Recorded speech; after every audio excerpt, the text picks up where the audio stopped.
Hello class 10th। आज हमें बात करना है शून्यकों पे। द्विघात बहुपद के शून्य ज्ञात किए जाएंगे और उन शून्यकों का योगफल और गुणनफल कैसे ज्ञात करना है आज हम सीखेंगे इस वीडियो के माध्यम से। सबसे पहले द्विघात बहुपद क्या होते हैं? जो ax² plus bx plus c के फॉर्म में लिखे जाते हैं उन्हें हम द्विघात बहुपद कहते हैं। ओके, द्विघात क्यों? क्योंकि घात में मैक्सिमम घात कितनी है एक पद की? वो है 2। ax² हमेशा चर राशि के घात की बात की जाएगी, ठीक है। और शून्यक किसे कहेंगे? तो शून्यक वह मान होता है x का वह मान जिसके लिए पूरा व्यंजक या फिर बहुपद का मान क्या हो जाएगा? शून्य हो जाएगा। एक उदाहरण के माध्यम से हम समझते हैं पहले इसे। यहाँ पे एक व्यंजक दिया गया है x² माइनस 5x प्लस 6। यह एक व्यंजक दिया गया है और ऑब्वियसली ये किस फॉर्म में होगा? हमेशा ax² plus bx plus c के रूप में होगा, तभी इसे द्विघात का व्यंजक कहा जाएगा, द्विघात बहुपद कहा जाएगा। Okay, x² minus 5x plus c को अगर हम गुणनखंड करना चाहें तो गुणनखंड करने के लिए मध्य पद को तोड़कर गुणनखंड करते हैं इसका। x² माइनस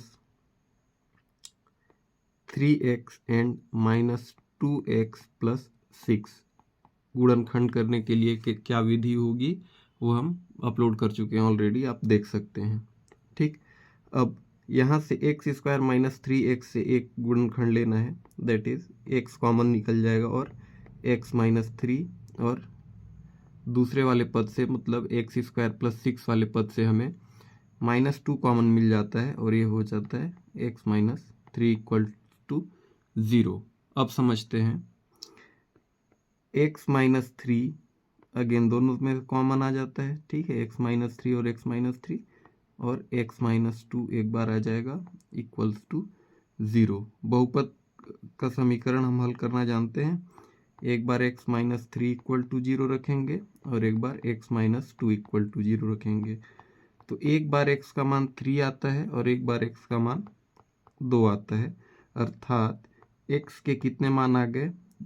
2 मान आते हैं, x और 2, सॉरी x के मान 2 आए हैं, 3 और 2। अब इसे समझते चलते हैं, जैसे कि x के 2 शून्यक मिले हैं हमें। x के कितने शून्यक या मूल या हल भी बोला जाता है इन्हें, कितने शून्यक मिले हैं?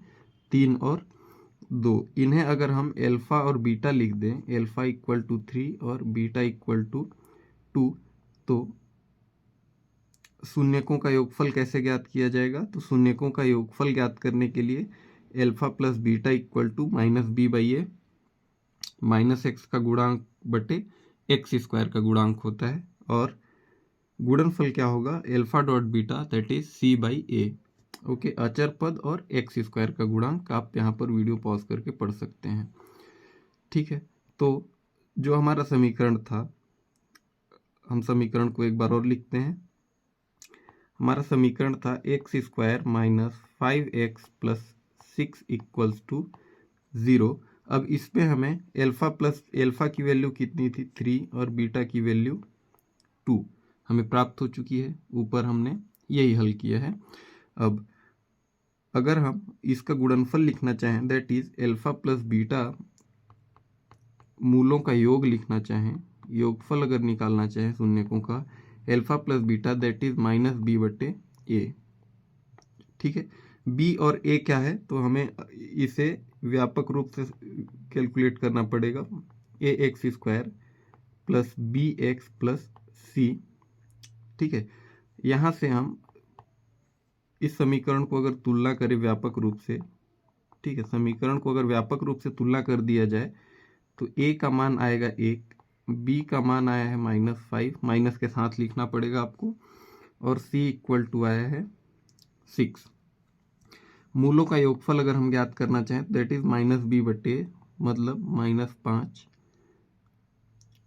ठीक है। जो फॉर्मूला वाला माइनस है वो भी रखना पड़ेगा और a का मान 1 है।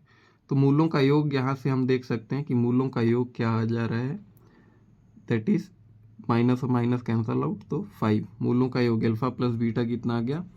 5। अगर हम गुणनफल की बात करें तो गुणनफल का सूत्र होगा alpha dot beta equal to C by A, and that is C की वैल्यू 6 है और ए की वैल्यू 1 है, तो यहाँ हो जाएगा 6। मतलब कि योगफल निकालने के लिए -b/a, -x का गुणांक और x² का गुणांक, और गुणनफल के लिए हमें किसकी जरूरत पड़ेगी, अचर पद और x² के गुणांक की जरूरत पड़ती है। ओके, तो अब कुछ प्रैक्टिस वाले क्वेश्चंस करके देखते हैं इससे रिलेटेड। प्रैक्टिस क्वेश्चन में सबसे पहला है, ऑलराइट, ये आपकी एक्सरसाइज 3 आई गेस 4 में दिया है, एक्सरसाइज 4 का क्वेश्चन है ये। ध्यान से करते हैं सारे सवाल। सबसे पहला समीकरण है x² व्यंजक बोला जाएगा, समीकरण तो बराबर में 0 अगर लिख देंगे व्यंजक के तो समीकरण बनती है x² + 10x + 24। अब इसे समझते हैं। व्यापक रूप से अगर हम तुलना करें ax² + bx + c, तो a का मान कितना है, a का मान हमें ज्ञात है, a का मान होगा 1, b का मान होगा 10 और c का मान होगा 24। अगेन अल्फा और बीटा ज्ञात करने की ज़रूरत नहीं पड़ेगी, वो सिर्फ आपको समझाने के लिए था। आपको डायरेक्ट योगफल एवं गुणनफल भी आप ज्ञात कर सकते हैं। समझते हैं कैसे। तो मूलों का योगफल, ठीक है, मूलों का योगफल क्या होगा, मूलों का योगफल होगा -b/a, ठीक है। -b/a मतलब b की वैल्यू कितनी है, 10 है, और a की वैल्यू 1 है, तो -10/1 एंड दैट इज -10। और अगर मूलों का गुणनफल ज्ञात करना है, मूलों का गुणनफल अगर हमें ज्ञात करना है तो कैसे ज्ञात करेंगे, दैट इज c/a, मतलब कि c की वैल्यू है 24 एंड a की वैल्यू है 1, तो ये हो जाएगा 24। इस तरह मूलों का योग और गुणनफल ज्ञात किया जाता है। आगे बढ़ते हैं, एक और उदाहरण करके देखते हैं। ठीक, तो एक और उदाहरण में मैं सेकेंड नंबर उदाहरण देखता हूँ। 2x² दिया गया है, -7x एंड -9। प्लस और माइनस का बहुत ही खास ध्यान रखने की ज़रूरत है आपको, क्योंकि प्लस और माइनस अगर आप ध्यान नहीं देते हैं तो क्वेश्चन गलत हो सकता है। ऑलराइट, तो आगे देखते हैं अगर, तो इसे ax² + bx + c से तुलना करने पर हमें मिलता है a = 2, b = -7 और c = -9। माइनस रहेगा तो चिन्ह के साथ लिखा जाएगा वो।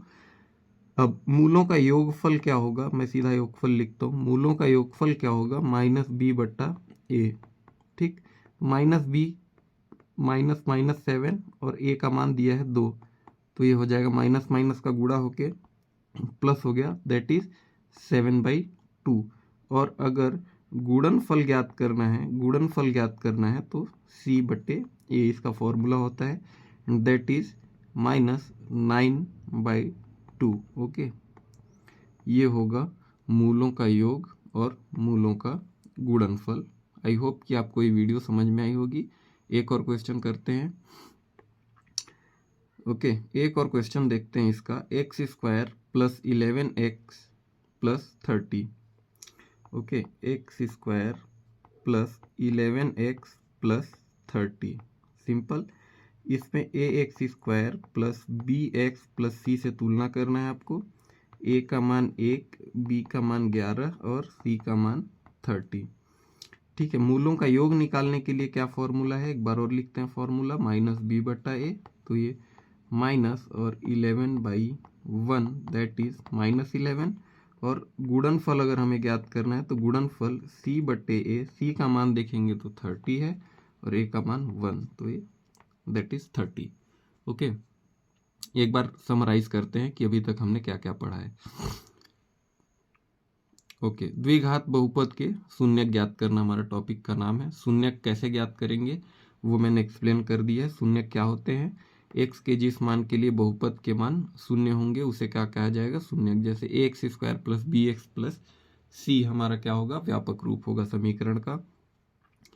X square minus 5x plus 6 के शून्य क्या थे, तो x equal to 3 and x equal to 2। अगर मूलों का योगफल हमें ज्ञात करना होगा तो मूलों का योगफल alpha plus beta equal to minus B बटा A, that is minus minus का 5 एंड अपॉन में 1, तो ये 5। ओके, एल्फा प्लस बीटा क्या आएगा, 5 आएगा। और एल्फा डॉट बीटा अगर हमें निकालना होगा तो एल्फा डॉट बीटा कैसे निकालते हैं, सी बटा ए, माइनस नहीं रहता इसमें, सी बटे ए। ओके, सी बटा ए कैसे निकालेंगे, तो सी बटे ए निकालने के लिए सी का मान दिया गया है 6, सी का मान 6 है और ए का मान कितना है 1 है, तो ये डायरेक्ट 6 होगा। मूलों का योगफल और मूलों का गुणनफल। ओके, एल्फा प्लस बीटा देखिए यहाँ पर 6 आ रहा है, वेरीफाई कर लेंगे, एल्फा डॉट बीटा 6 आएगा।